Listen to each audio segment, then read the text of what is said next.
444 दिन पर टीम को फेरिले एवं प्रथम ओभर रचिले इतिहास। हाँ सांग मैंने एवं कौन से इतिहास आपण मैंने जदि जानवाक चाहते तेरे आम भिडियो शेष पर्यंत देखु। दीर्घ समय व्यवधान पर मोहम्मद शामी दिनिकिया फर्माट को प्रत्यावर्तन कर इंग्लैंड विपक्ष नागपुर दिनिकिया मोहम्मद शामी प्रथम ओभर बोलिंग करते।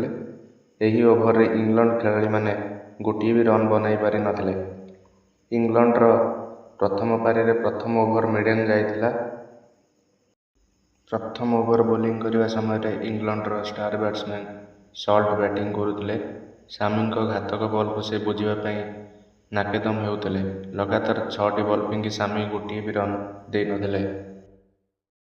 मोहम्मद शामी निजर प्रथम स्पेल रे मोट 4 ओभर बोलिंग करते, जो गोटे ओभर मिडियन नहीं 19 रन देते।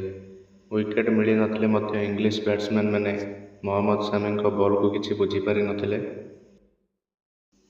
नागपुर ठारे इंग्लैंड एवं भारत प्रथम दिनिकिया मैच खेला जाइथिला।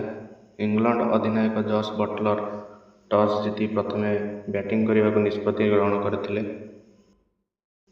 भारतीय दल विराट कोहली अनुपस्थित यही मैच टी खेली। नागपुर मैच रे स्टार तथा दुर्दश बैट्समैन यशस्वी जायसवाल एवं बोलर हर्षित राणा दिनिकिया पदार्पण करते। इंग्लैंड दल मैच रे मोट 248 रन कर समस्त विकेट हराइथिला।